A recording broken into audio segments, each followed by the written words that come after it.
I'm Jeff Cook. And I'm TJ Wilson. And this is Around the Circle. I'm walking slowly.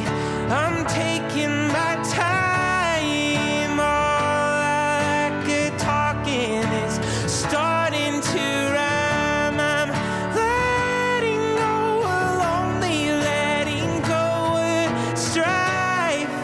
I just can't get enough of this beautiful life. The Enneagram is a map of the human personality. It's a tool for navigating relationships. It creates language for what motivates us and helps us look at the way we look at everything else. Most importantly, the Enneagram is a mirror because sometimes you need help seeing yourself. My name is Jeff Cook. I am a philosopher in Greeley, Colorado, and with me is TJ Wilson, businessman, lover of theology, and Enneagram ninja. Hello. My man. Hey. We have, for the first time ever, another expert on nines on the show. Excellent. To complement. More nines. So it is all about the nines today. We are joined by the fantastic Marlena Graves. Welcome, Marlena. Welcome. Thank you so much. I'm glad to be here. And I didn't tell you, Jeff, my husband's a philosophy professor. What? Yes. Where does he teach? He teaches, well, his concentration was epistemology and ethics. So he pretty much teaches medical ethics sometimes, intro to philosophy, ethics, philosophy of religion. Yeah.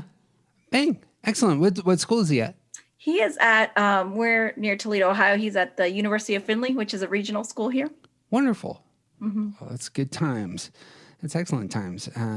Well, when we have one big Enneagram powwow and everybody brings their families, he and I will go into a corner and just talk epistemology. Yes, you can. Absolutely. And we will love it all day long. The rest of us will leave you in that corner. It'll be fine. Marlena, you are the author of The Way Up is Down. Yes. And you have a new book coming out as well. Yeah. It's the 40 Days on Being a Nine with InterVarsity. It comes out February 23rd. So you are the third of our interviews of experts on their type who are part of this series. This series is wonderful, edited by Suzanne Stabile. And have you gotten a chance to meet the other authors, do things with the other authors? I have not gotten a chance to do things because of the pandemic, but I have on Zoom. I've met them on Zoom. We all kind of met together, talked about, I think it was I can't even remember when, September of 2020 or maybe August. And then I see them on social media. So yes, we've had a brief conversation as part of the authors in this series with InterVarsity Press hosting that Zoom conversation. Nice. Yeah. Excellent. Well, since we're talking about nines, what's the skinny on nines, Marlena? Well, that's a good question. First, I want to say to nines that might be listening, or those that know and love nines, is that like any number on the Enneagram, we're not all going to be the same. And, I'm Puerto Rican, so maybe there's a little bit more fire. But nines are, the peacemakers of the bunch. We can see truths and goodness from a variety of angles. I think that we also see the goodness in people and try to pull that out. At least I do. And I think we can be leaders, except that we aren't going to call attention to ourselves, usually. And that could be good and bad. Nines want other people to flourish, and as we're trying to seek peace and make peace, we blend with other people. And so, if we were all going out with our families and say, hey, what do you want to go out to eat?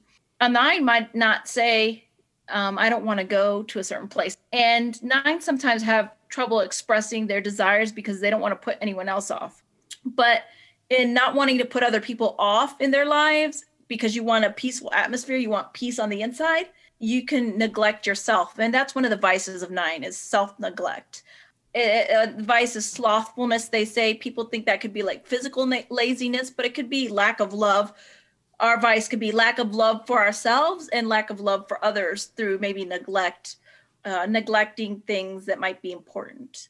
And so I think nines are, people say there's a little bit of us and everything, but we're at the crown of the Enneagram. So nines can have troubles knowing, well, what number am I? Because for example, I think I'm a 9 with an 8 wing.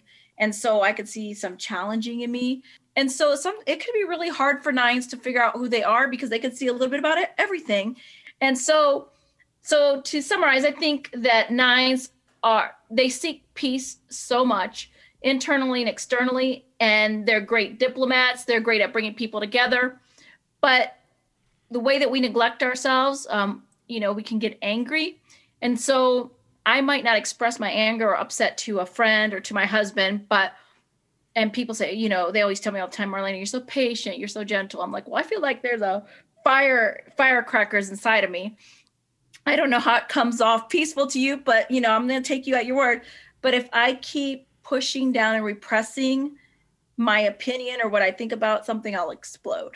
And that's not beautiful, because that happens with my husband. And that's something about admitting the truth about nines. Like, you need to tell the truth about how you're feeling, even though it makes you feel uncomfortable and it's going to cause conflict, because if you don't, it can be a lot worse. You got anything to add there, Teach, on just basic definitions to get us rolling with nines? I think that was a good covering of a lot of the gamut, like the anger sort of underneath the surface and like going along to get along. They say that a lot, but I like the explanation that like it's more about avoiding conflict, not wanting to push other people and not really wanting to be pushed too much. It's like we want things to be easy and smooth, and like we could all just enjoy our lives. Let's make things easier. So not being picky. Like, that's a funny thing. Like, like, let's not just be overly picky about stuff. Like, okay, right. You want this kind of food, that's fine. That's fine. Let's get that. It's fine. I'll find something I want. It's fine. Yeah, I'll roll with it. Yeah. But the thing is, 2 nines, I guess I've neglected to say, TJ, remind me of something, is that like we get along with most kinds of people. I think that's a positive about 9. We can get along with all sorts of people. Right. Some people might be a little bit harder than others. Sure. But we have a spectrum of people that we get along with. Right. To jump into your book, what we're going to do is highlight 20 quotes from the book and just talk shop about them. In the intro, one of the big things that I noticed is it seemed to me that you were diving right into the heart's message for nines, which is that your presence matters. A lot of the intro ends up kind of having that spirit to it in some specific language. You say, we are indeed unique gifts to the world as nines, as is each person reflected by each number. But nines in particular need to know that, because in our unhealthy states, we disconnect ourselves. I'm so glad you are coming along for this 9 ride. And it struck me that was very much your presence matters, even in this author-reader communication event taking place. You got thoughts on that heart's message and wanting your presence to matter?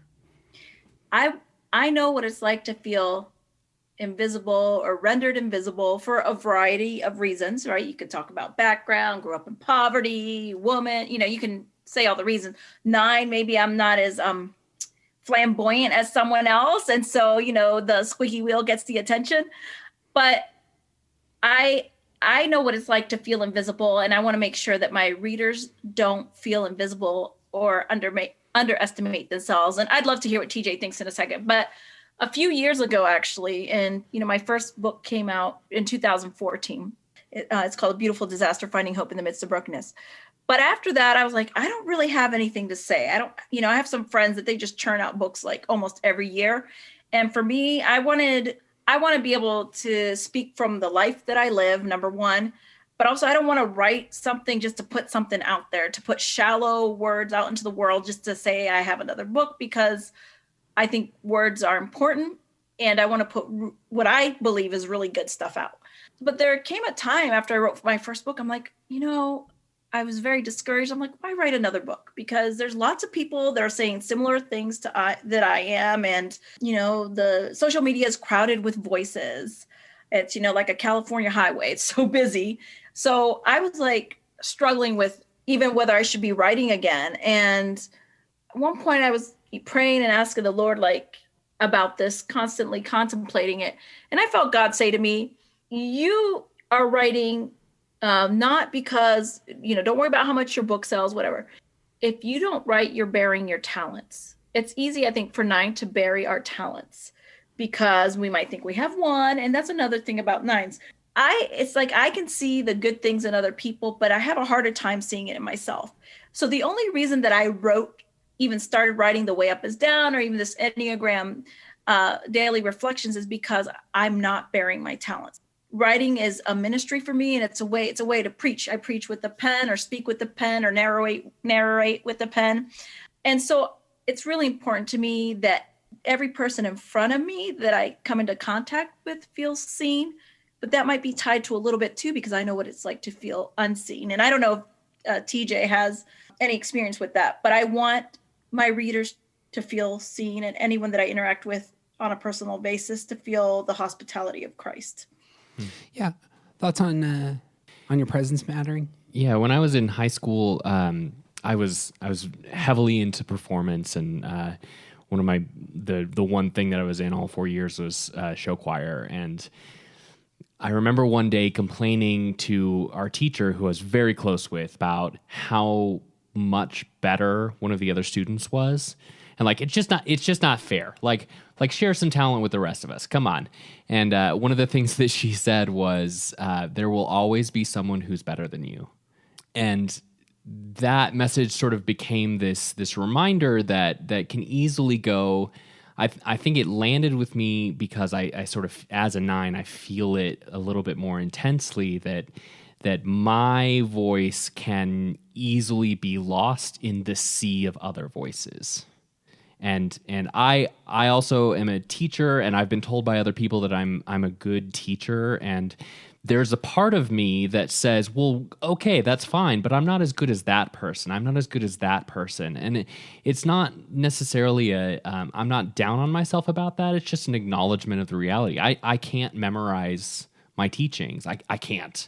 I go way off track, and I have no idea what I'm saying. But if I let that knowledge, that very real acknowledgement that someone else is better than me, or someone else is louder than me, or more well-known than me, if I let that decide for me that I'm not going to teach, then I'm just wasting myself. Like, it doesn't mean that I'm not good to say that someone else is better. And it's really easy for me to allow my slothfulness and my neglect for myself to say, well, somebody else is going to do this better than I am, so I'm just not going to do it. Mm-hmm. So, yeah, I like that a lot. Bang. The image of feeling intensely comes out in a handful of your quotes. One of them, building on what TJ was saying, struck me because 9s are going to take the world in through their body. They're going to respond to the world through their thinking and feeling center. And you said this about folks online who you're in relationship with. Sometimes I feel like I'm standing in the center of a circle amid a family fighting, watching those surrounding me, gesticulating, preening, scheming, manipulating, shouting, launching verbal hand grenades, or calmly and honestly sharing what they believe.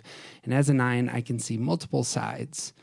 I would love to hear your thoughts on taking in the world through that felt like a very intuitional way. It wasn't just that you're hearing these fightings being coming forth in those ways, but it's almost like your intuitive center was feeling that coming out of those people that you care about, coming from all sides. I was hoping you could speak to that.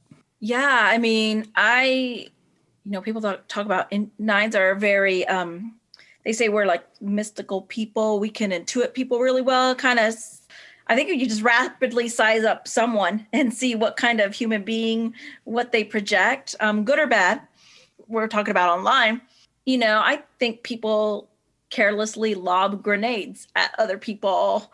And I think that conflict, I just kind of take it all in. And maybe, 9s kind of embody it, and it's not good, Feel it in our gut.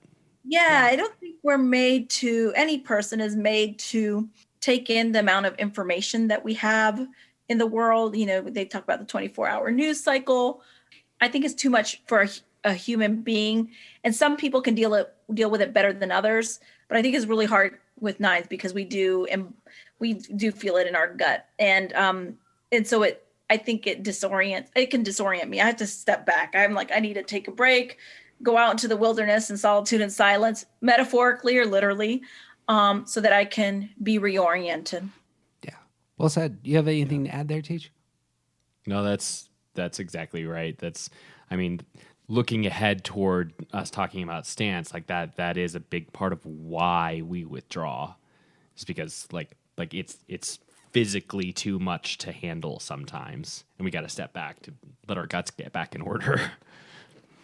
The thing that strikes me about all the types is that there's, and you hit this in your book at one point, but there's an element to all of us that reflects part of the heart of God, and the desire for shalom, the desire for peace, is a wonderful element of the divine that's seen in nines. And then there's that element of when real conflict comes, the radar of a nine, it seems, is more highly tuned to that charge of energy than others. And one of the things that struck me about your book was how often you brought up conflict. Mm-hmm. So I brought up conflict because conflict within myself or conflict on the outside. Because I am a nine, I guess nines could be tempted to self-medicate with alcohol or drugs. I don't know if more than others. I know some people struggle with that. That's one way you might try to bring peace with all that stuff that you're embodying. Or it could be something you could work yourself to death. Or neglect other people through working 90 hours a week. I mean, that's another way that nines, again, sloth doesn't mean necessarily you're lazy. It's self-neglect or maybe neglecting. And so we can, because we do feel, and you're right, because our radar is very attuned, we try to find ways to deal with it. What I do is just like, I don't live in Colorado like you guys, but, I go out into nature to anchor myself and be reoriented.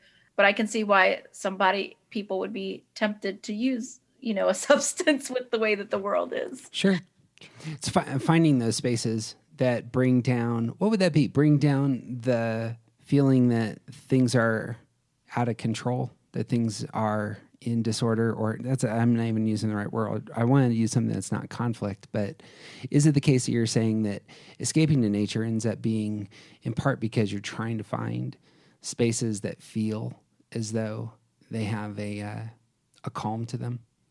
Yeah. I mean, if things are chaotic, we take in the energy of the other people. So if they're like in conflict, battling, it's like we're a sponge. At least I'm a sponge. I'm like, I can read the room and I sense what's going on.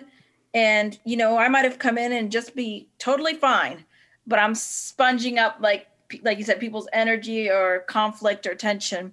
And that kind of can put me off if I'm not in the best way and I need to figure out how to deal with it. And so, nines, at least, I'm not looking for a fight. And we might get into this later about some people say I have like a prophetic type gift, like a nine that has like a prophetic type. So I will say things when I see oppression happening and stand up for it.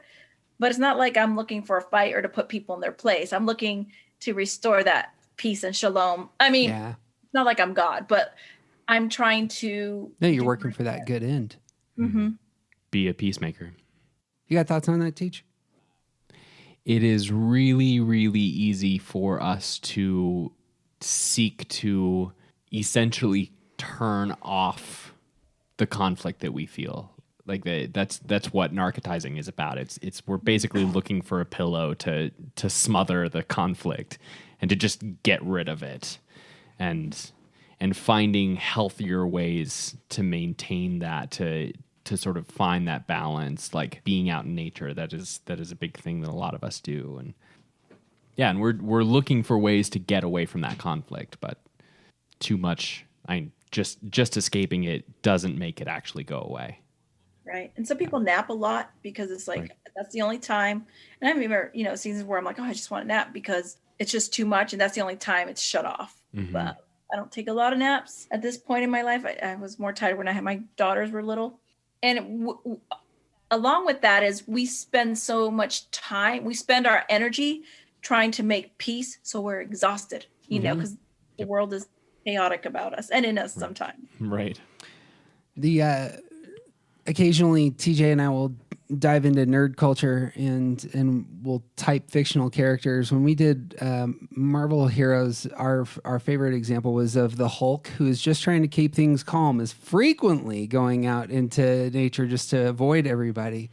But when anger comes out, it comes out in this explosive, uncontrollable way. You said something to that extent. You were telling a story of rejection and said it was It was also the way of avoiding conflict. I was so upset by what this person was doing to me, I was scared I'd explode on them if allowed to let my pain, hurt, leak out. I didn't say anything at first because I wasn't sure I could control my anger once I unleashed it. I would love for you guys to talk about the experience of not being able to control your anger. Well, I've said to people before, I feel like the Incredible Hulk, so that's like spot on. Like, Yes. Exactly. I've said that publicly, and so I talked about before. I want people to feel seen. I want to feel seen.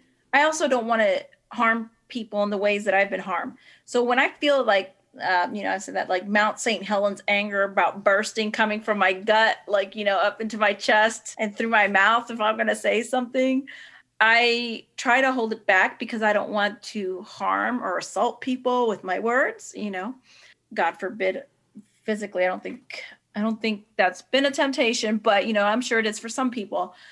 And so I am scared of hurting people. I don't want to hurt creation. I don't want to hurt another human being. I feel bad about killing spiders, right? So or insects in my house, I try to put them outside, like in India, the Jains, they are nice to the animals. But I don't like uncontrolled anger. I can see what it can do, and I don't want to be a channel of uncontrolled anger. So that's why when I'm being hurt, especially, by people that are religious, it makes me even angrier because I'm like, you shouldn't be acting this way. And I don't do anything. I sometimes don't say anything because I don't know what will come out. And so I back off. But the problem is that, the time passes, or I keep putting it off after that initial, aggression or microaggression against me, or, harmful thing. And so, I'd love to hear what TJ thinks. Well, unfortunately, I have had experiences where I have hurt people, done things, broken things. I also experienced that, seeing that as a child, watching my father hurt things. He wasn't abusive towards us, but he would like throw chairs across the room and stuff. And seeing that start to manifest itself in my life as a teenager, as a child and as a teenager, like that became a thing that I am constantly aware of, that when my anger rises to the surface and actually is able to come out, I am not able to control it. It's like my cognizant brain sort of just takes a nap, and it's just a rage monster, and I don't know what might happen, it's countering that with my continual and ever-present desire to avoid conflict. It now becomes this experience at both extremes where I'm trying to peace and also this rage monster is going on. And so just doing everything I can to make sure that rage monster doesn't actually get out of its cage, which often means that I do not assert myself when I'm supposed to, right? When anger is appropriate, because the anger that will actually come out will not be appropriate. Right. I can really identify with that. Like, if I'm going to let you have, you will have it if I let you have it. And so I'm trying to restrain like the Incredible Hulk, you hear them, they go, ah. Yeah. People closest to us, they will see that anger, family members.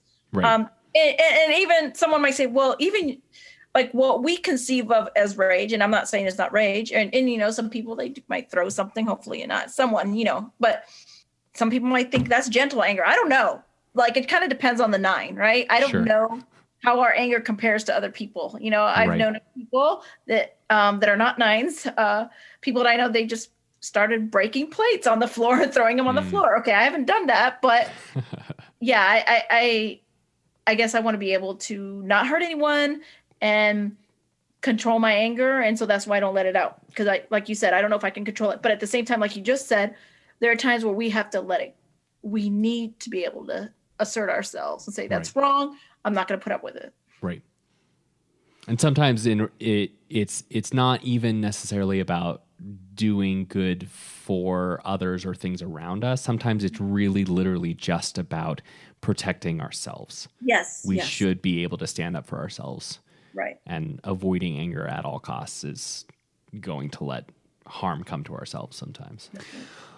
I hadn't put this together, that how your life as a young person and how you saw anger exhibited in others might affect how you think about how your anger comes out. My mom was a 9. My mom died just recently. Her dad was an alcoholic, so was her mom.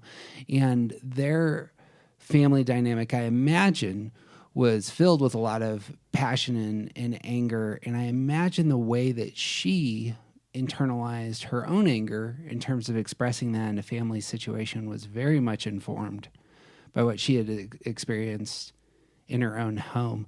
We've talked to TJ and I talk about this frequently here recently, that the 9's orientation to time in their stance draws on the past. It's the withdrawn types all. You can explain it better. I'm missing it as I'm thinking about this right now, but acting in such a way that you're drawing on the past in the present moment. Mm-hmm. How would you describe that, TJ? Looking to the past to inform how we make decisions. I know how to keep the peace based on how I've been keeping the peace in the past. Yeah, I know what works to maintain the calm around me because it has worked in the past. I would be real curious how many 9's, in terms of thinking about their own anger, think about episodes of either their family life or friendship life, and seeing anger in others and saying to themselves in the present, that's not going to be me, or I can't become that. You know what I mean? Sure. I mean, that's, the 9 or the past frames are, I think that's exactly right. Like the past is my frame, for, to some extent I have a goal for the future, but it's always like informs me. Maybe that's why I love history, but yeah, I think you could say, I don't want to be that way. That's not the way I want to present. It's not the life I want to live based on what I've seen in the past. And I mean, again, I don't like people unleashing their anger on me, at the store, or, some people are very freewheeling with their anger, criticism, and sarcasm. I'm not. I'm not. I don't think I'm a sarcastic person at all. Like, I don't say at all, but I'm not really sarcastic. And so, it's what do they say? Sarcasm's like low-lying rage or anger, but you just let it out. Some people are freewheeling with that, and sometimes I really admire some people, not necessarily that are sarcastic, but they could just tell that was wrong. I mean, maybe 8s do. You need to knock it off, right? Like, right. I can talk about that with my family, but not in freedom with bluntness. I don't even understand how people do that. Doesn't make any sense to me. Yeah. I mean, I'm maybe blunt with my family, like members, but I feel like I have that freedom, not to treat them badly, but they see me for how I am. But on the public sphere, it's a little bit harder just to not, I do say things though. I do say things though to people that are behaving badly, public figures and leaders. But I try not to attack their humanity. Right? Yeah. I wanted to talk about once in terms of wanting peace, based on this discussion, the deep desire for peace seems to overwhelm desires for other things. And there's a quote that you had here that was, it's so hard sometimes to know what we want as Enneagram 9s because of the ease with which we merge with others. Are we wanting what we want, what others want, or what we think others want for us? I had a question for both of you on this. When you are fully secure with somebody else, you understand that there's not going to be any conflict. You understand that based on your past, you all are really solid right now. Are you allowed is it easier to get in touch with what you want for other things that aren't just the peace and calm that is a primary? I think so. I mean, if I feel secure, like you said, I feel free to share my opinions, even those that aren't the greatest. Like saying, I don't like that. That makes me upset. I mean, I do. But I there's I can't think of very few people that are in that category for me. So, Right. And is that because there's still 10%, 20% that you're concerned might be places of tension? I think it's, can I trust you with who I am, right? And so I've written a little bit on social media about friendship. Like, now everyone's a friend. And I'm like, well, they used to be acquaintances. What you call friends were acquaintances. If I think like my own family members, my brothers and my sister, like, I know not everyone has familiar relationship with them like this, but I can share everything with them. My husband, and I have a couple of friends where I could just be completely myself, like a place to relax and let down. So when I feel completely safe, yeah, I think I have to feel safe with someone and secure, like you said, and secure in that relationship. Because as a 9, I find that I listen to people and I love to listen to people a lot. But there are some people that never ask me about me. And that's fine. Maybe they just need someone to talk to.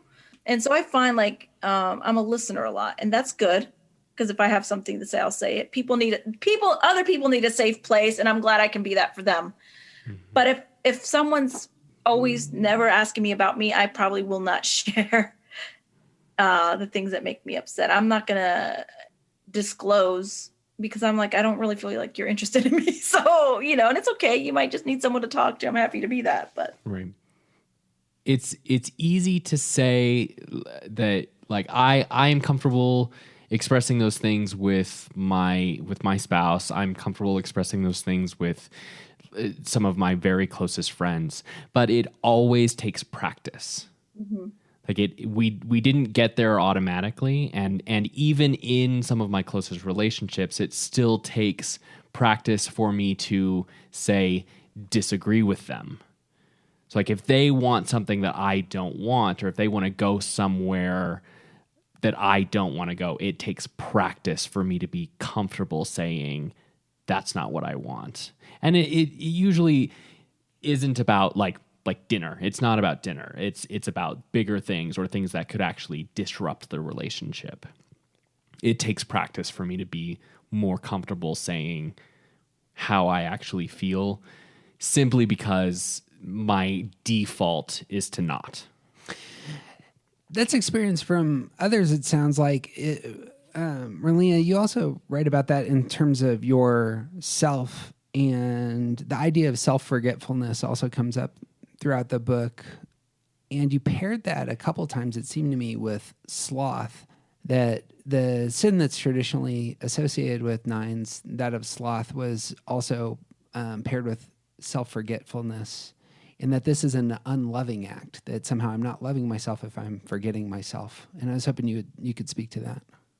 Yeah, I mean, so there are some people, or maybe numbers, that are more self-centered, and they need to learn to be others-oriented and self-sacrificial.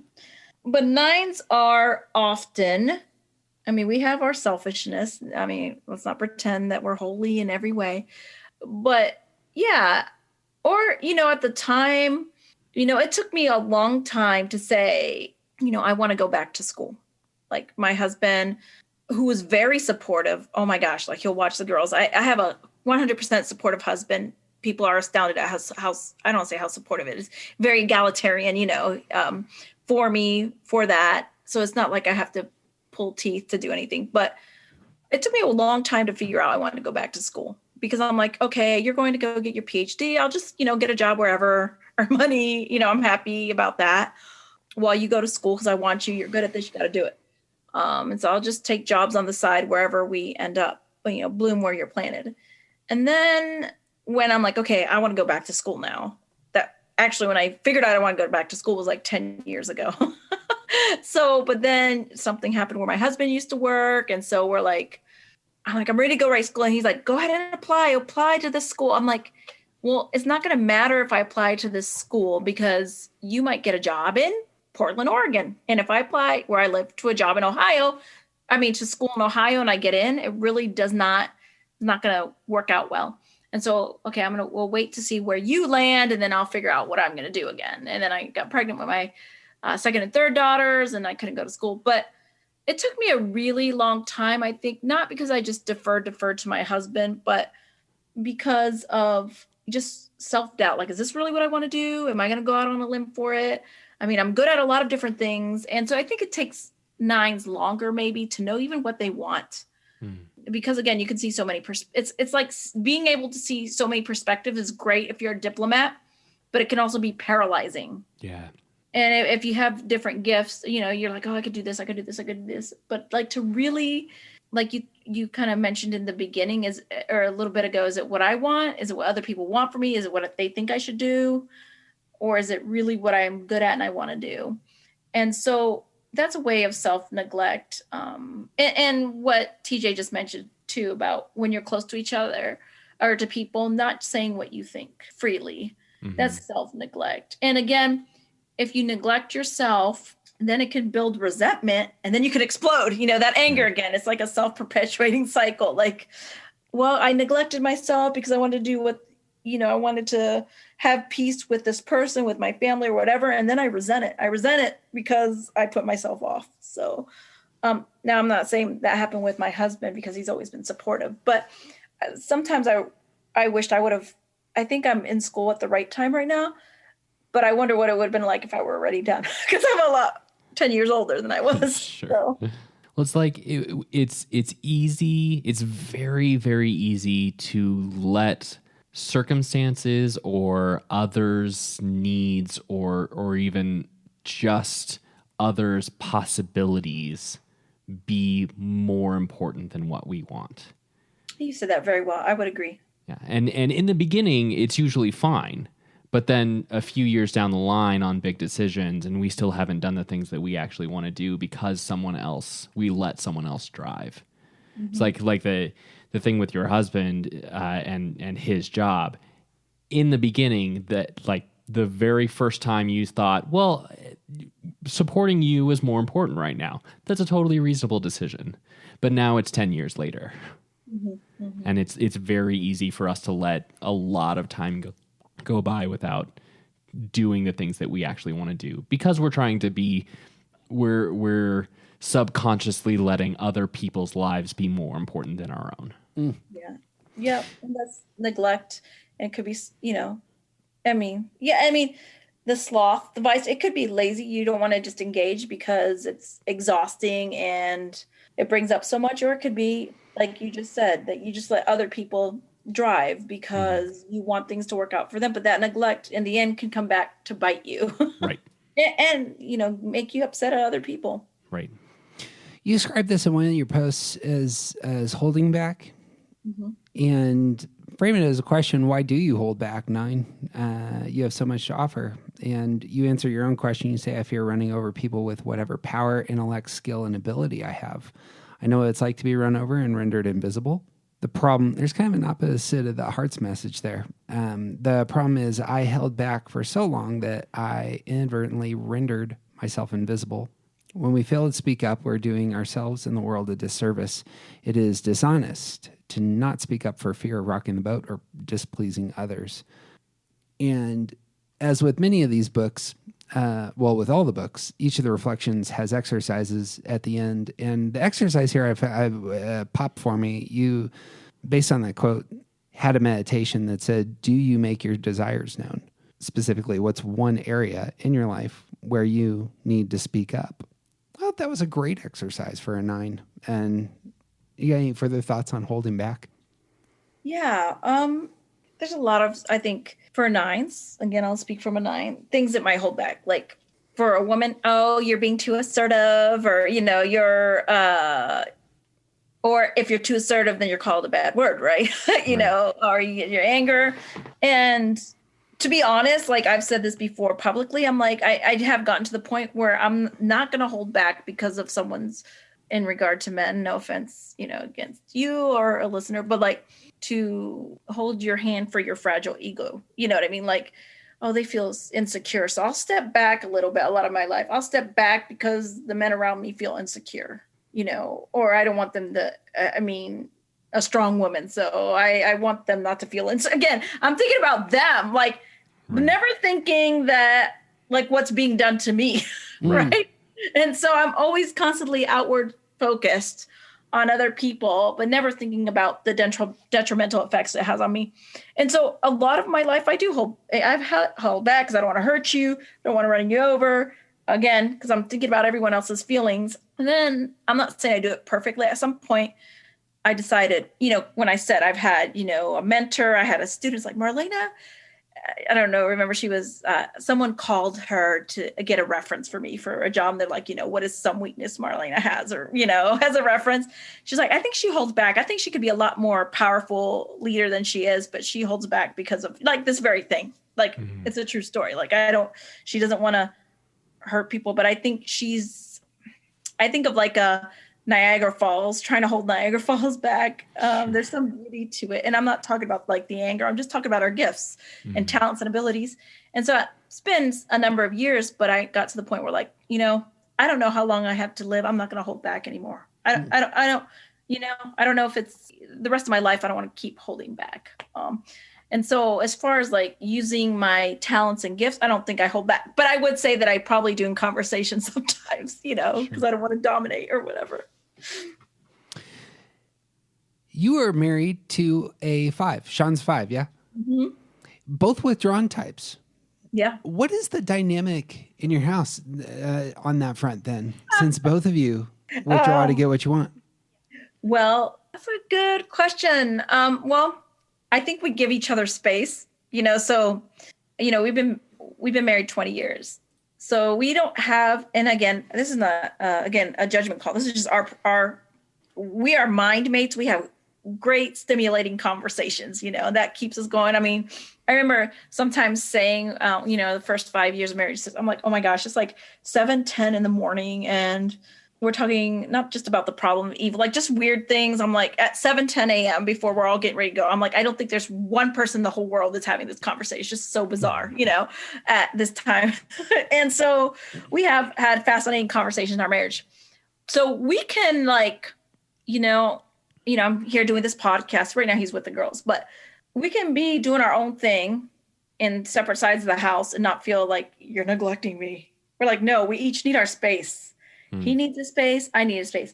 It's a little bit difficult because we are withdrawn types, but our daughters are not. They're like engagement types. Yeah. And so, or like sometimes he's like, you're more like a monastic person, Marlena. We're monastics and our daughters are not. Mm-hmm. So it's like, they want to be, and we love them and they want to be with us and by us. And we know they're growing up. That won't always happen. And so I think as a 9, I can respect that in him because I know what it's like to feel withdrawn.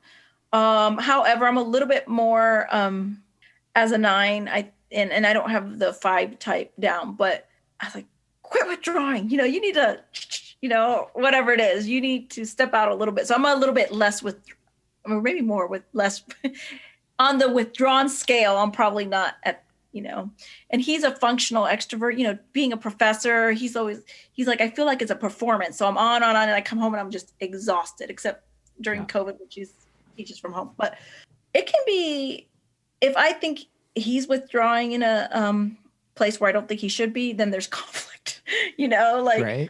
And I will tell him. And then as a 5, he's like, you're making me feel like I'm incompetent. So that is not the way to, don't be direct with me about, not indirect, but don't be so calling it out or maybe challenging as the 9/8 wing. And so I would say that we engage, with our daughters. He has taken more of the load right now because I've been in school, I've done this podcast and stuff, but I think we're both more exhausted because we don't have time to withdraw anywhere. Sure. So, but, and I'll be like, okay, Marlena, you're going out to a retreat in Colorado or something.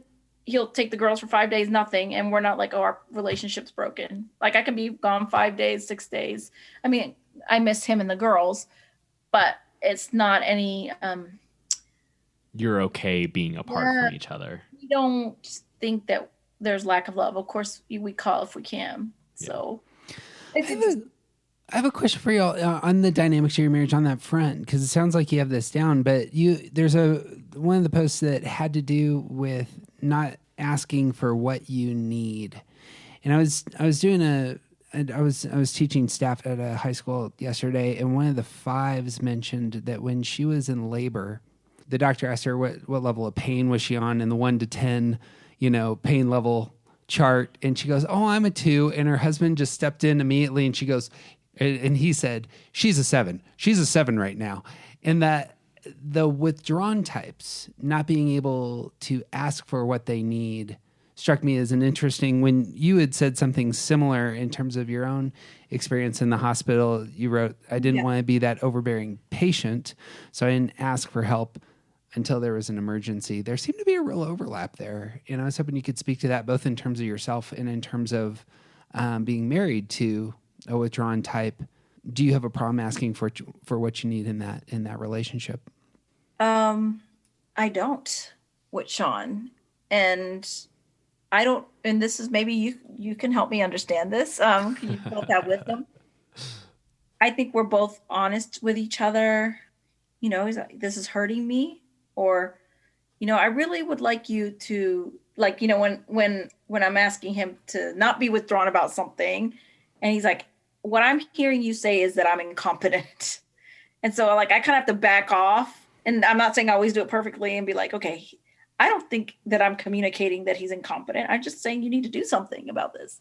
But I think I can see how withdrawn types would not maybe ask for help. But I don't know what all the factors that affect our relationship, but we usually can say, "Hey," he's like, "I just need a break. I need a break from the girls. If anything, I think and maybe you could tell me more about fives. I know we're talking about 9, but he goes long. I'm like, "You really should go on a retreat or go on a break or something." Like, just go, "Oh, I don't want to spend money." I'm like, "Are you kidding? Go." And I'm more like, "I'm going." So, it's kind of funny. As a 9 with him, I'm like, "Okay, I need to go, because if I don't go, then things aren't going to be good in my soul or with the family." And I think he kind of is overdue for a lot of those things, but he maybe is feeling a sense of responsibility or other reasons that he doesn't as easily take care of himself as a withdrawn type. Yeah, what are your thoughts, Teach? Well, I would be curious if a lot of the comfort you have with each other about expressing what you need is learned behavior. Like, was it that way when you were first in a relationship, or has it become very comfortable over 20 years of being together? And then I'd also say, like, you mentioned it a minute ago, and this is mentioned throughout the book, that that you're a 9 with a strong 8 wing, which brings forth like 9s with a strong 8 wing have a much easier time asserting themselves and stepping into those places. Like 9s typically are avoiding conflict, and 8s use conflict as a way of sort of measuring the room. And 8s are very, very comfortable with conflict. So that 9 with an 8 wing sort of comes together and is this weird sort of like 2 magnets holding each other at bay. And so I think that like that drives a lot of like, I do not have a very strong 8 wing. I did when I was younger, but I definitely don't now. And so a lot of this stuff is like, what you're saying is terrifying to me. But I think that 8 wing really helps drive that ability for you to say what you need. And I also wonder about, like, is that learned behavior for you and your husband? I think that's a fair question. I would say, I remember when we first started dating, he disclosed a vulnerable thing. It wasn't something about family. And I was like, "Oh my word," I'm like really impressed with this philosopher that's telling me, like, he was the first to say a vulnerable thing, about something he was hurt about. And I was like, wow, like, and that opened the door for me, like, gave me the ability to go second and say, "Oh yeah," or, I'm like, he went first with his vulnerabilities. And then I felt more comfortable doing that. I would say, as you know, not all 9s are alike. And you say some have a more strong 1 wing. I think you're right. It's probably why I can ask for what I need as an 8. And Suzanne Stabile said that 9/8s are probably the most conflicted on the Enneagram, because you have that desire to make peace, but you will challenge. In my case, like if people are being oppressed or put down, I will say something. Or if I feel that I am in my marriage. Well, Sean doesn't oppress me. Let me back up. I want to communicate that. If I have an opinion, I share it freely. Yeah. That's what I mean. So I would think that, there's probably some of it is learned, our comfort level, saying, hey, I need this. Can you do this for me? And after 20 years, we're like, okay. When I met him when I was 20 years old, we got married when we were 22. When I was 20 years old, I would venture to say I was not comfortable being very vulnerable about what my needs are. So I think that's a very insightful thing, TJ. At one point, and this goes alongside the virtue that all nines need to pick up, or it would be traditionally the virtue of nines is that of action. You put that in a discipline framework. You say in one of your postings, I believe that for me to exercise is an act of love, not only for my body and for myself, but for my family, my God, and others. And you call this the discipline of engagement. Exercise, I imagine conversation, I imagine there's all sorts of places that discipline. Are you invited into that discipline, like in your mental life? Like you understand this is a time to act and yet find it difficult? Or is it even coming to that realization is a secondary thing? That was framed strange. I can restate that question if you want. I think I understand what you're saying. Yeah. When it comes to other people, and I've said this so many times about being oppressed or hurt, whatever that is, I'm like, I'm going to act for you now. I'm not going to wait around. I don't need someone to tell me what the right thing to do is. When it comes to myself, again, putting my, something for myself, like I talked about going to school, it could take a little bit longer. Now, for exercise, I'm like, yeah, like I can be in a monastery and be quiet. I don't need to, I do not like the American rat race. I don't want to be part of the rat race. Being in academia could be a rat race, so I understand all those things. But in those kind of things, I don't think maybe with my 8-wing, I could get really busy. I do have a full plate. But I think when it comes to myself acting, not neglecting myself, I think I'm slower to do, but not for other people.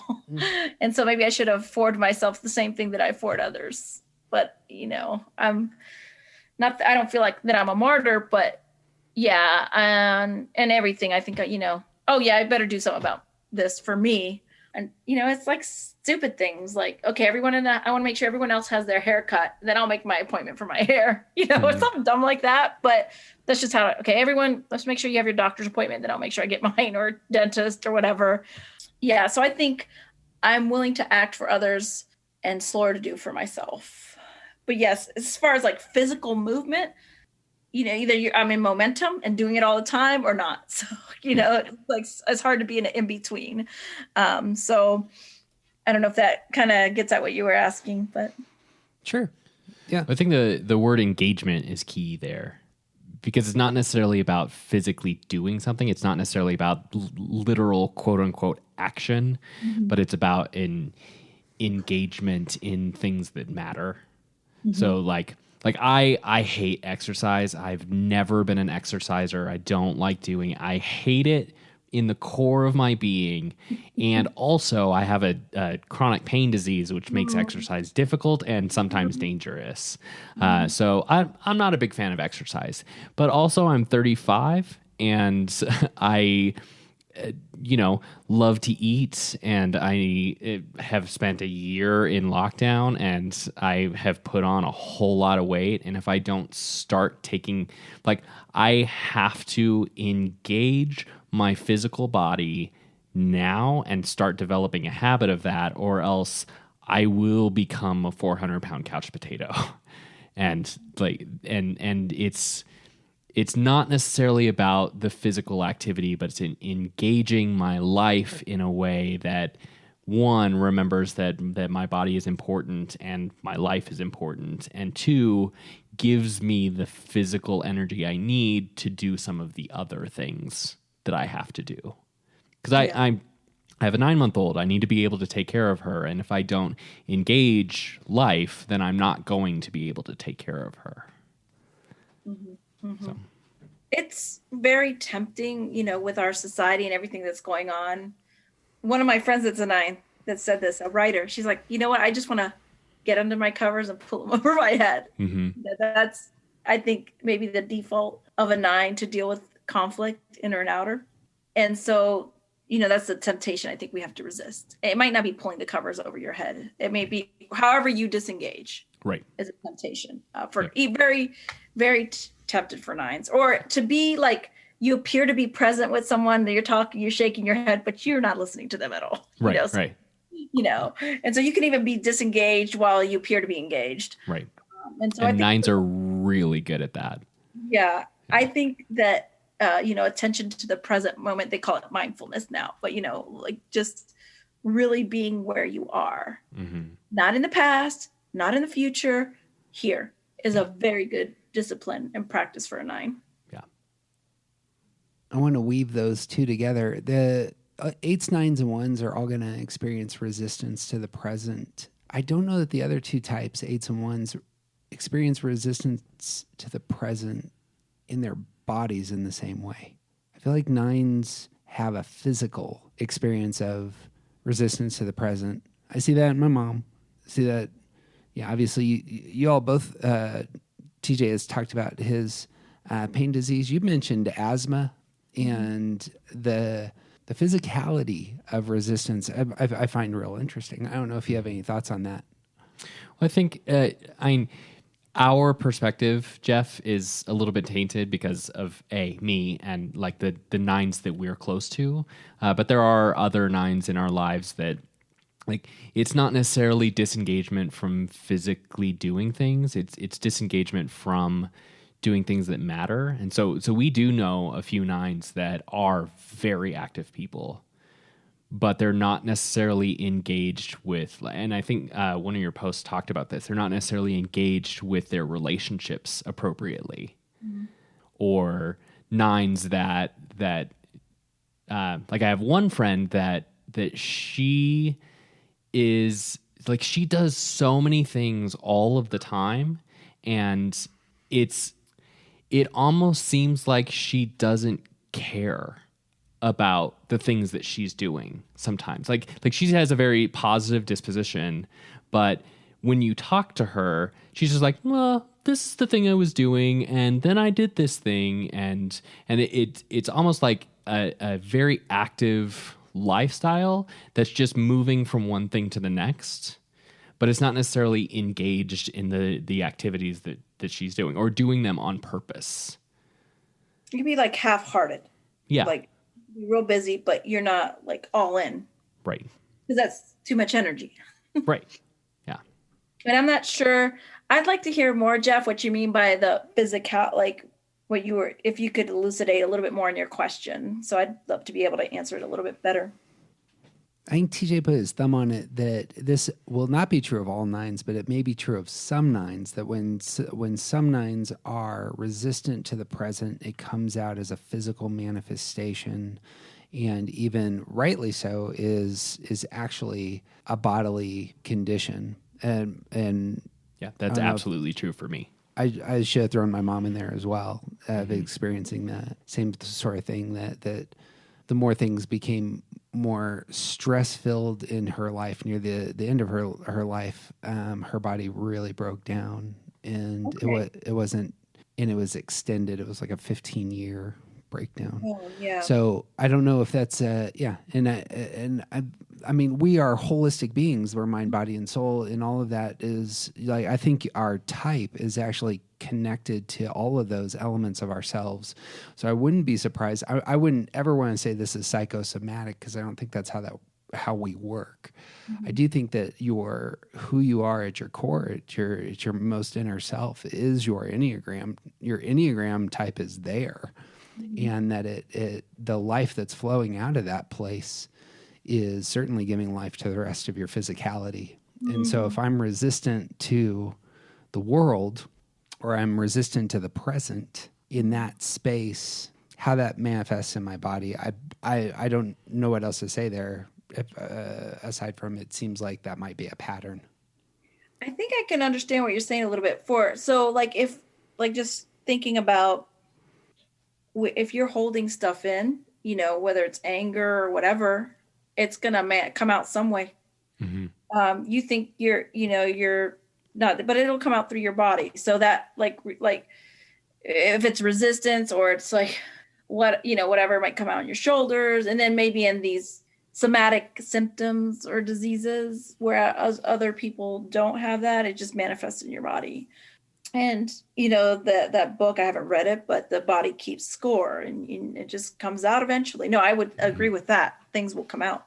For some people, it comes out on their faces, all of our faces, but like others, it's like in their bones, you're in their bodies, because again, you use the word resistance. I think, resist, trying to hold it together, try to hold that piece together, maybe for nines, and it comes out and it just falls apart maybe at some point. And I don't know if that's kind of what you're getting at, but.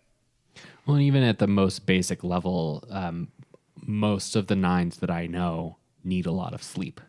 Yeah. Because your energy is put into trying to keep peace. You're exhausted. Right. Can you talk about that in terms of keeping peace? It's not just keeping peace in the external environment, is it? There's a energy that's used on keeping your inner life peaceful. Yeah. Mm-hmm.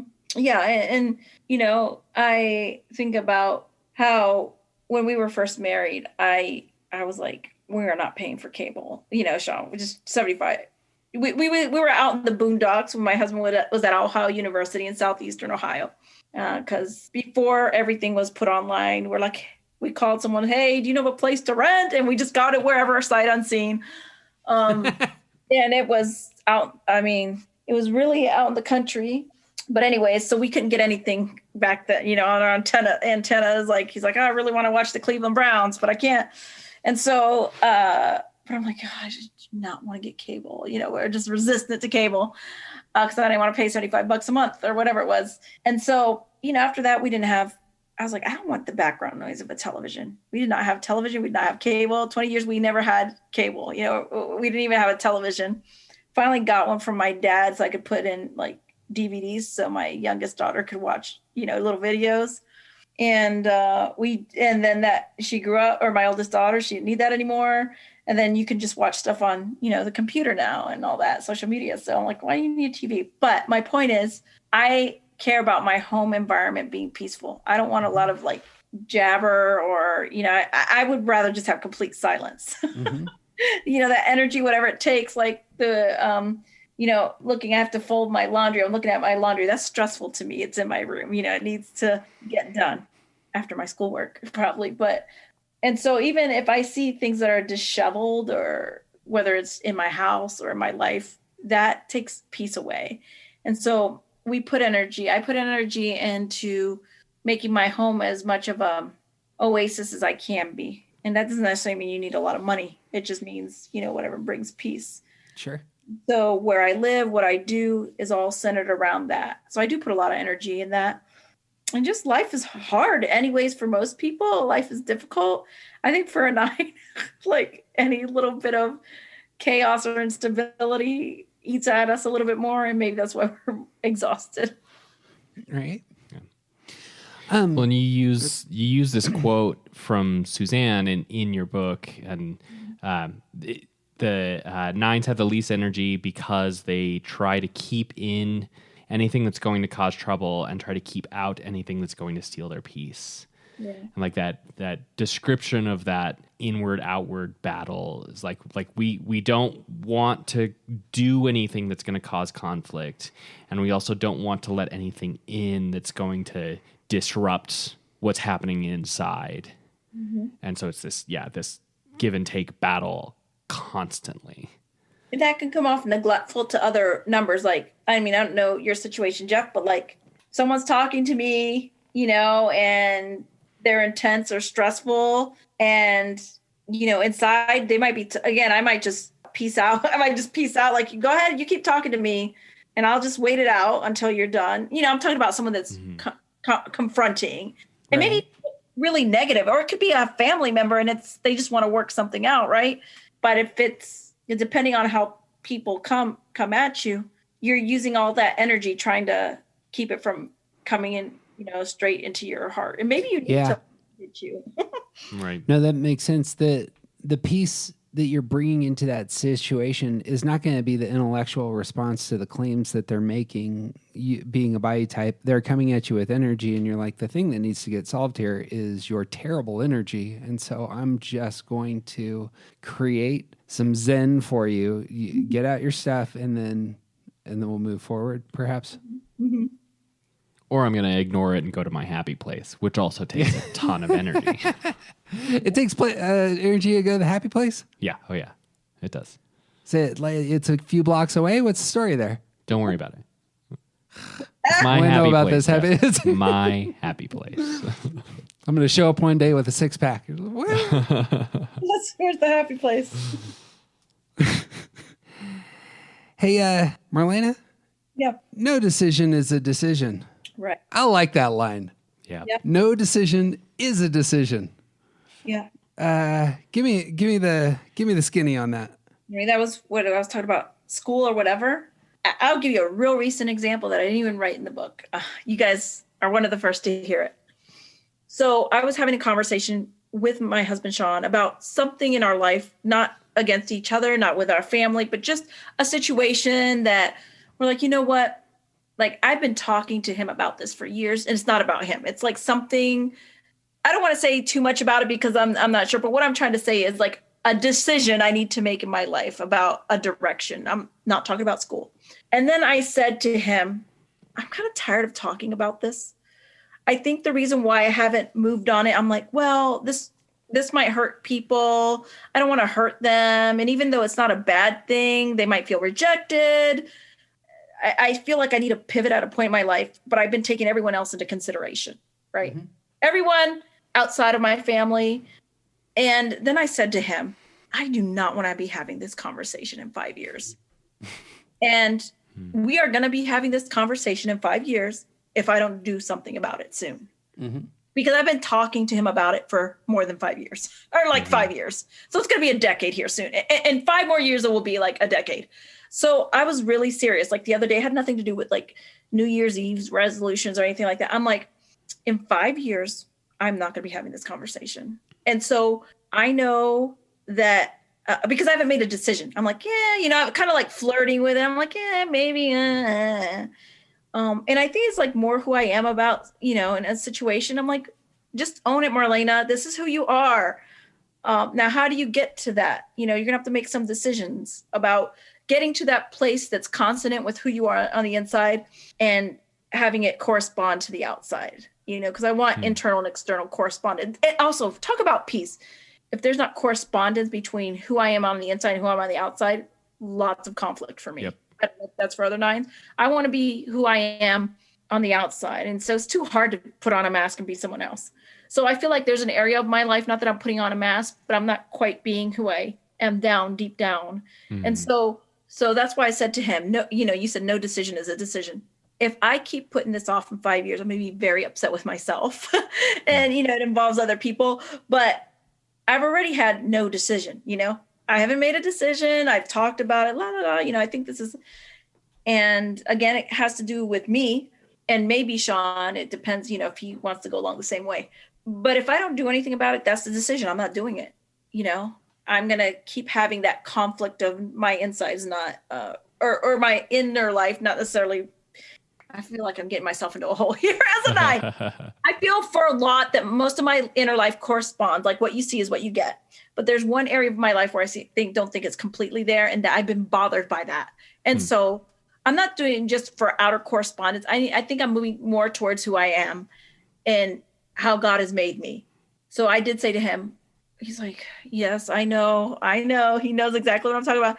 He's like, and that's when I said, I do not want to have this conversation in 5 years because I don't know, will I be around in 5 years?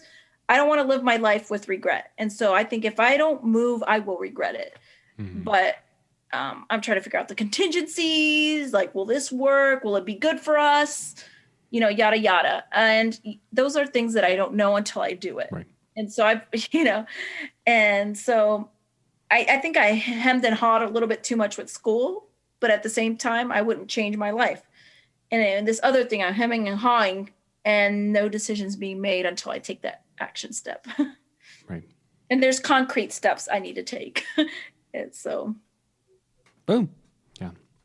For a lot of nines, that sort of mask is actually on the inside. It's nines will often be unaware because we are asleep to ourselves. We'll be unaware of what we want, what we want to do. And so it's really easy to let the outside just sort of go with wherever we are or whoever we're with, or we essentially merge with other people and let decisions be made for us. I was watching a show where recently where one of the characters essentially described his decision-making process as putting off the decision long enough for the universe to make it for him. And it's like that's what a lot of us do. And the mask that we're wearing is actually internal. We're unaware of who we actually want to be. And so reconciling that, so the work there is becoming aware of who we want to be, and then doing the work of letting that outward mask start to dissipate and starting to act and take care of ourselves and love ourselves enough to know that our decisions matter. Yeah. And I like how you said who we want to be. And I would agree with that. And I would add, maybe it's just who we are and we just didn't know. Right. Right. So we want that who we want to be to correspond on the outside. So yeah, I think that's a great way of putting it. I think you put it so well. I didn't put this together, but this pushes into affect. The 3-6-9s are all pragmatists who can attach to others, but they all have the ability to lose themselves, for the sake of what they crave. The 3 is attaching for the praise, but will conform themselves to those who give them the praise they want. And 6s will conform themselves, to those who will give them the security that they want. I hadn't thought of this in terms of 9s in the merging. I hadn't put merging as a attachment kind of move, but would that be what's going on there? Oh yeah. I think so. Like you can attach to, it could be a bad relationship and you merge with them and then why would you stay connected in a bad relationship as a 9? Well, because you don't want to cause conflict by getting out of it. Because it's easier. Sure. Yeah. Well, so it has nothing to do with control then at that point. You're pushing or you're controlling the calm?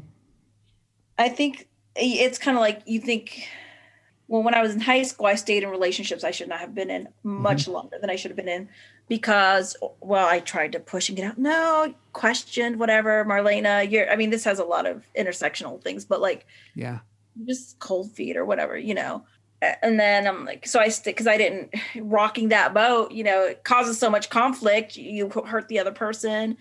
And so you don't want to go through the conflict that it takes to get out of it. And so you can attach to someone that's healthy and stay with unhealthy. It could be a work environment too. You can stay in an unhealthy work environment a lot longer because you just internalize it, the conflict, and you think, or I can make this work, or maybe it's with me, or I don't want to cause the conflict that's necessary to get out of this. I'm more scared of that than being in this bad situation. Yep. And so I think that's unhealthy for 9s, like you need to, like a car that is maybe stuck in or rock it out, you need to rock that thing out of there. But it's easy to get into a rut. And I think 9s probably stay in bad situations a lot longer maybe than some other numbers would. They're like, I'm getting out of here.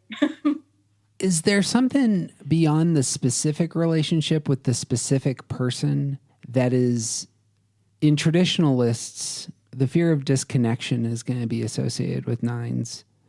You're in a specific relationship with a specific person, but if you were to break up with that person or move out of that relationship, is that actually about something bigger, about feeling disconnected from other things? Or is it, or do those go together? Those might not go together. I may just be slamming. Or even from that person.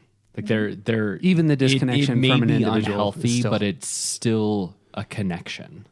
And the disconnection there is still something that is fearful. But I also think that our past orientation plays a big role here, because this unhealthy but familiar thing is way more appealing than the potentially healthy unfamiliar future. I have no idea what that's going to be like. I know exactly what this is, even if it's bad for me. So, Marlena, you had a post that talked about fear in these terms, that anxiety manifests itself in that exact way, that it's more about a fear of loss. I hadn't put it alongside the unknown. I'm sure all the types have fears, but is that you're right. A basic fear of ours is loss or being disconnected. In this case, it manifests as a fear of losing my family and my life and everything that makes up my life. Yeah. I mean, I think that, they say nines, and I would say you're creatures of comfort, especially in a world that's so chaotic. You like to have things anchored. And I mean, that's not always, nothing's certain, right? But those familiarities, a few things that you can anchor to is good. And so I do think, that loss, it could be both of those things. Like you feel like being disconnected from that specific person or the life that you knew, because this is not really a current reality for me right now, but just speaking about, what I was talking about in the past is that, that just will upend your world, everything. Mm-hmm. And so you have to believe that there's something better beyond it. And so I really do think that nines, while we bring comfort to people and maybe comforting, sometimes it could be at our expense, oftentimes at our expense. And there's the self-neglect.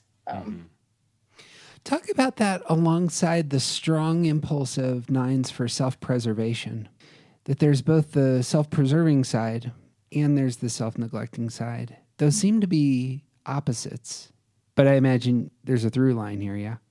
In the book, you wrote that the second strongest instinct of nines is that of self-preservation. Yeah.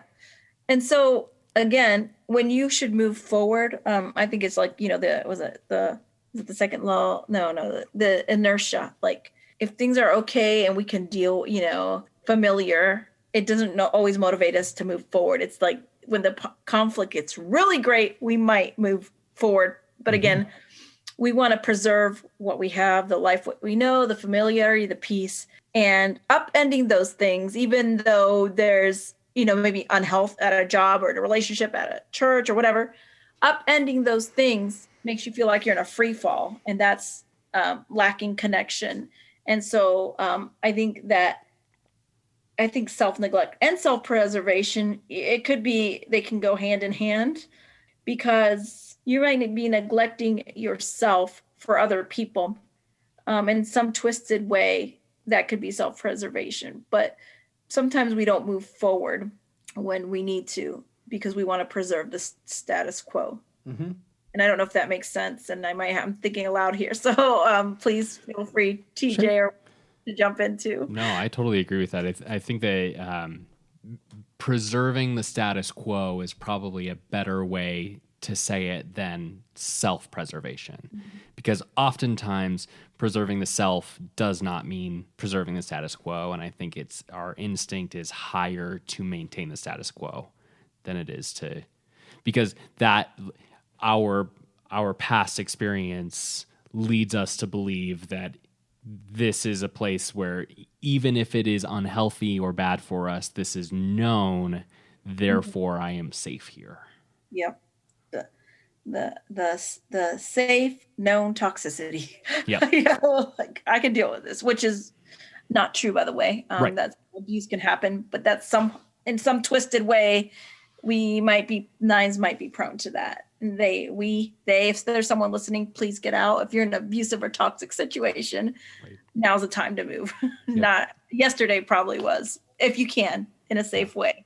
And so I don't want to make light of that, because we can find ourselves in a quandary. Right.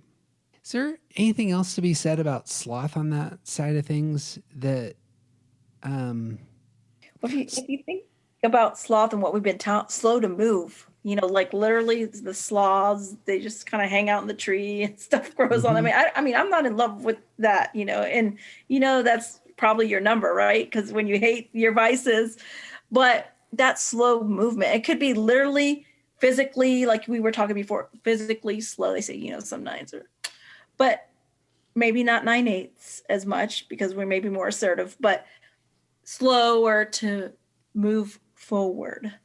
I think it could be good and could be bad, right? Because some people, I mean, they're like, okay, let's burn everything down right now. Let's burn it all down and rebuild. Nines are like, no, hold up. Right. I mean, it depends on the situation. I mean, it could be good and it could be bad. But I think when it regards to ourselves, if that's our natural inclination, there's the vice. We need to move forward. Yeah. And that's getting to the heart of true slothfulness. Like, it's really easy to describe this sort of stereotype of sloth is not, it doesn't encompass its heart. True slothfulness has to do with not caring about the things that are important. Mm-hmm. And that can, and often does, especially for nines, that can include ourselves. Mm-hmm. So if we don't care for ourselves enough to take the steps needed to, say, get out of toxic relationships or do things that are good for us, like exercise, mm-hmm. like this is what slothfulness is. It's not necessarily being slow or couch potatoes or whatever. It's not caring about things that are important. Mm-hmm. Talk about caring about things that are important in the lives of others, because one of the sections of your book, you talk about the nine's ability to communicate to others in a way that makes it more palatable mm-hmm. for their own life change. You write, one of our strengths as nines is the ability to present the hard to swallow with a spoonful of sugar. We really do have an uncanny ability to make the medicine of tough realities go down. That's been my experience with nines. It's not that you don't see the broken thing, the hard thing, the thing, the thing where things are out of joint that are the opposite of shalom, perhaps. You have an uncanny ability to see those things. It's the action of saying, I'm going to speak. But when you do start to speak, you do realize that you have a superpower here to actually affect change, yeah? Mm-hmm. Yeah, I mean, in that story I tell about, I confronted a man. My brother was with me. I think Sean might have stayed home with my daughter. He might have been watching her so I could go do this. I think when my daughter, it was just when we had our daughter, Ileana, who's now 13. But I was like, with someone I knew, like, this was a real personal thing. I'm like, okay, does your wife know you're here? Because he was having an affair, or at least an emotional affair. I'm like, I was like, I need to talk to you because this is not right. And it was really hard. It wasn't like I took joy and I didn't want to make someone feel squeamish, but I just confronted him. I said, this is wrong. Does your wife know you're here? And to the woman involved, I said, just think about it from his wife's perspective. If she knew that he was here with you, and it was so egregious that I needed to say something, and that I got the courage, to like, and my brother, my brother Kenny was with me. And in my mind right now, I'm conflating two situations, but my brother Kenny was like with me, and he's like, I cannot believe you said what you said, Marlena. And you said it in like such a nice way. Like it needed to be said. It needed to be done. Cause I felt like kind of like, that anger welling up in me, but I felt a fire inside when I was saying it. And my husband, Sean's like, I cannot believe you get away with the things you say to people. Like I could never get away with that. I'm like, well, you just lay out straight arguments, but I might do it on a personal level. And so when I do speak up, even now people will say, like I've had people say, you're like a velvety firecracker, like that spoonful of sugar, different metaphor. Like people have publicly said, like, man, you say that so graciously. And I'm like, well, I'm glad it came out gracious because inside I'm livid, Right. So yeah, I'm sweating just thinking about having that conversation that you're describing. Like I don't have to have that conversation, and I'm nervous thinking about you having that conversation with someone. Yeah. And I think that part of that is definitely your own personal maturity. Part of it is for sure your 8-wing, but also the fact that part of it is this inherent gift in all nines, and that's what this post was about. Is that we, because like we're at the crown, we're at the top of the Enneagram, we see all the other numbers. The Enneagram is about the 9 ways of seeing, and we have this innate ability to help others see what the other side sees. So it's not just that this man's affair was wrong and you need to confront him about it. It's you need to see this in a different way. Right. If you think it's okay, does your wife know that? And I think too is for nines, I think people know, like, I am not out to get you here. Like, Right. I'm not getting any jollies out of confronting you. Right. Maybe that peacefulness, that I want to say that humanity, the ability to be humane for nines. Like, I am not out to get you, to take you down, to prove a point. I'm like really concerned about this situation. Right. And I think as nines too, like, maybe, like I know exactly where I was in a McDonald's, and I have that in my mind, the situation. And I mean, as I'm talking, I'm looking at him and her and sizing up with their responses. So I'm acclimating all the while that it's all happening. It's not like Right. I did not go in there with a script. Right. And I'm going to talk about this, and then I'm going to acclimate. I'm going to acclimate myself again, merge and figure out how it's the best way to say it. Right. Now, Suzanne Stabile kind of pushed back on me on this as an editor, and She and doesn't do that. in a nice way. Like, is there ever a situation where this has happened to you and it has not turned out well, Marlena? I said, but I said, listen, we've lost, Sean and I, we've lost our positions for confronting bad things. It's not like it all turns out rosy, like, the world is good when you are a whistleblower in a situation. And my husband has been in the same workplace. It did not work out well.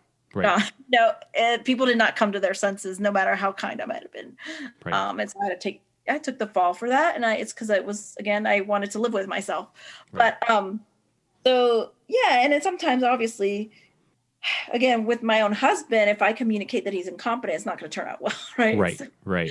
So, I mean, yeah, but I think that nines can. That's why we're like the diplomat. Like, we can say really hard things. I know TJ was like, I do not want to hear sweating thinking about that situation.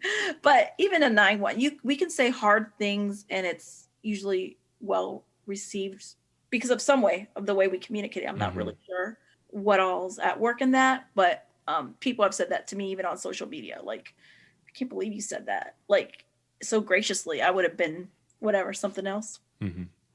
Well, in our core, we know this, and it's hard to. It's not always easy to live from this, but the truth is sometimes hard things need to be said, and the person who needs to hear it isn't ready or willing. Right. And we can do our best to communicate in a way that's gracious and generous and also firm, and that person doesn't want to hear it. Right.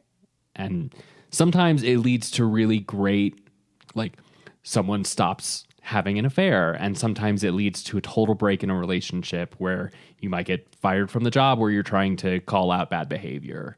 Yeah. Yeah. That's and right. the truth is, we can't control how other people hear it. We can just do our best to communicate what needs to be said. Exactly. You want to talk about the radar for justice for nines on that front? It comes across so much clearer in 8s and 1s, but it's certainly there for 9s, yeah? Yeah. So with a 1 wing, 1s care about justice, the 8-wing challenged. And so we're kind of like in the middle. And I think we see how the world's supposed to be. We're idealists, and we see, okay, this is going on and this ain't right. And again, we talked about it could be a lot harder for 9s to come out and say it or do it because they know to, but they got to get the courage to do it. But I do think is there. I mean, we have the 8 on one side and the 1s on the other, that it's there. It just needs to, there's that withholding again. I'm thinking about your body. I think a lot of the things for 9s are held into their body because they don't want to cause conflict. Mm-hmm. And so, you see injustices, you want to do or say something. You might do it quietly. Like I can think of some, like I am thinking about a man right now, like, and we said before that 9's a spectrum. He's like one of the quietest people I've ever met in my life. Like a wonderful person that I am associated with in certain circles. And he doesn't say much. And I'm like, we had a conversation among some friends. I'm like, that's the most I've ever heard him say in my life, like for like half an hour. But he's always giving to justice causes. He might, share information. He does not manifest justice in the way that I might as an 8-wing, but he definitely cares. And he's starting to see, like, this is the kind of person I am. I've pushed back for so long because of my family, the people around me, and the influences, because I don't want to hurt them. But I see that this is important to me, and he's starting to realize it for him. It doesn't manifest the same way as it does in my life, but as a 9, I see he's slowly doing that, and he does it behind the scenes, because a lot of things 9s do is behind the scenes. Yeah. So there might be a leader out front, but the 9's like the justice whisperer to them. We don't necessarily want the attention. We're the advisors, or the referees to them. Saying. So we're like, okay, the president of the United States, I'm on the cabinet. I'll make the calls. I might not be the president of the United States, but I'm one of the advisors, important advisors. Yeah. You got thoughts on that, TJ, with 9s and justice? I think a big part of it is just that we can see the others a little more clearly. It's easy to see other people who are hurting. It's because our focus is outward and in that way.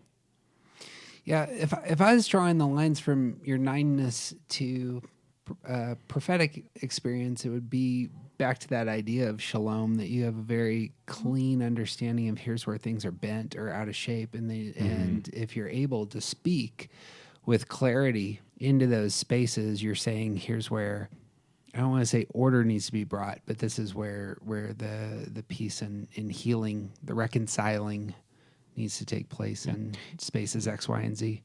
You do want to say that this is where order needs to be brought, but we want to say that this is where peace needs to happen. Yeah. I want to say order. Yeah, that's right.